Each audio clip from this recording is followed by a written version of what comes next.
Welcome into the Wednesday episode of the David Hookstead Show. As usual, happy to have you all in here.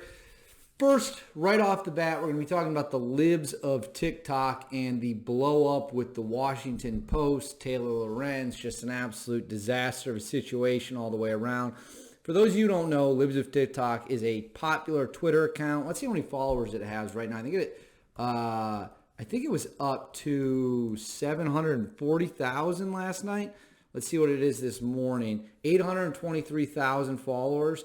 So essentially what happened was, and I'm going to summarize it quickly, the Washington Post with a reporter by the name of Taylor Lorez, who is the worst when it comes to online stuff, doxed this woman, released her name, released her address. They linked to her address on a real estate license, and I think that way they could kind of claim, well, we didn't release her address. We just linked to it, et cetera, et cetera. I believe that link was later deleted. I'm not going to say the woman's name. I'm not going to say any personal details about her whatsoever because it's not relevant. It's not important.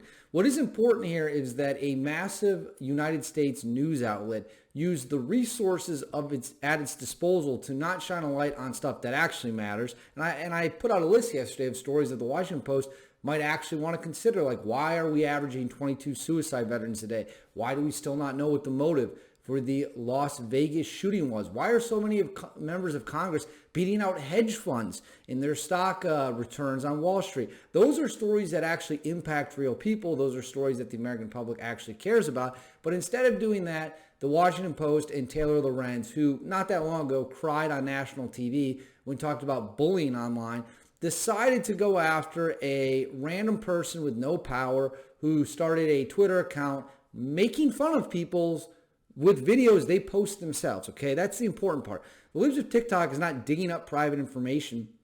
They're reposting public videos that other people share. That is an important distinction.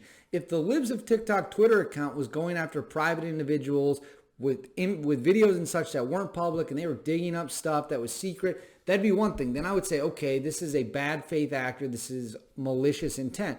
We know that's not what's happening here, though. We know that they're just reposting videos that are already out there, and they're really just shining a light on the insanity of some of these people. And the Washington Post decided to weaponize the situation and weaponize their tools and resources against a random powerless woman. It is nothing short of disgusting. It is absolutely despicable. Taylor Lorez should be ashamed of herself.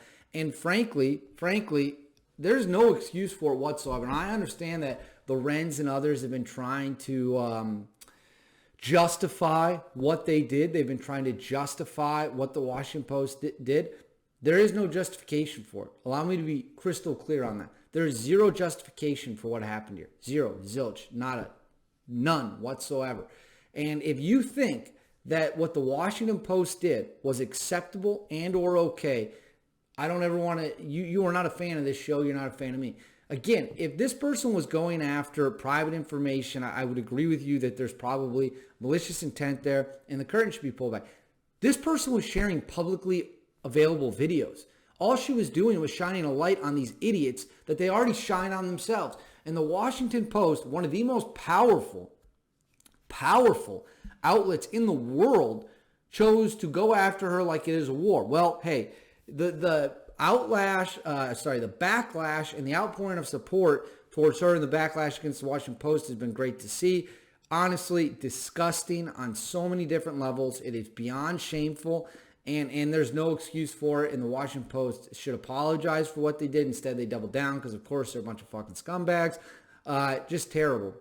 Next, I don't know how many of you saw this video, but I shared it on dailycaller.com.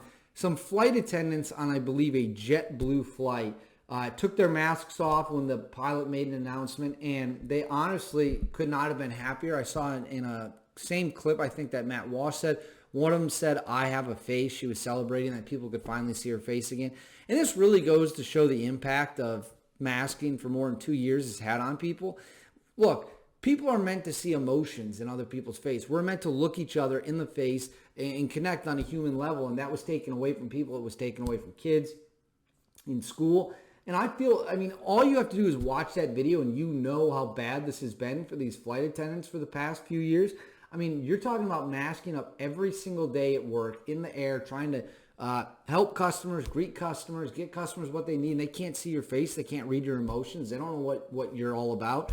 The masking BS went on way too long.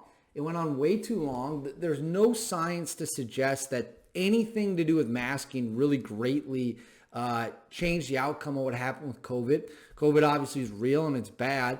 It's not good. People die from it. Of course, I got it. It wasn't good when I got it. It sucked terribly. But look, the masking stuff was nonsense. And I'm glad that a court in Florida took it, overturned it, said, we've had enough of this. We're not going to do it anymore. And now they say the DOJ might appeal. Look, if the Biden administration wants to make a last stand on the mask issue, go for it. Be my guest. But in terms of the rest of us, we're just going to be out here living life. We're done with this. We're done with needing masks everywhere. We're done with putting them on planes. We're done with wearing them in airports. We're just done with it. And we should have been done with it probably sometime around May 2020. Instead, we allowed fear mongers to convince people that if we didn't mask, society was going to collapse. We were all going to die. And of course, that's complete nonsense and not true whatsoever. And look, all you need to do is look in the eyes of those female flight attendants and see the joy on their faces, joy that they couldn't show to people literally minutes before, and know that we made a huge mistake. When I say we, I don't mean me and the viewers of this show. I mean the people in power who made these rules made colossal mistakes, and we should not let them forget that whatsoever. They should be held accountable for the poor decisions they made. Finally, the Panthers OC Ben McAdoo says Sam Darnold is the team's starting quarterback. And then it was also reported it's unlikely a trade for Mayfield can be done before the draft. Look, I don't know why anyone would want Mayfield, frankly. He comes with, an $18.5 million price tag. He's not an overly talented quarterback. He's not some quarterback that's going to go out there and dominate and slice it up and cut it up for you and be a superstar. Not at all. That's not who Baker Mayfield is. And he comes with nonstop distractions off the field. Frankly, the guy's one of the most overrated players ever. They took this guy first overall, if you remember. He was the first overall pick in the NFL draft, and where is he now? He's at best a fringe starter, maybe a backup. I mean, we don't even know. So Mayfield's stock has come crashing down and plummeting, much like the stock market over the past 4 or 5 months or whatever it's been. So I'm not for that.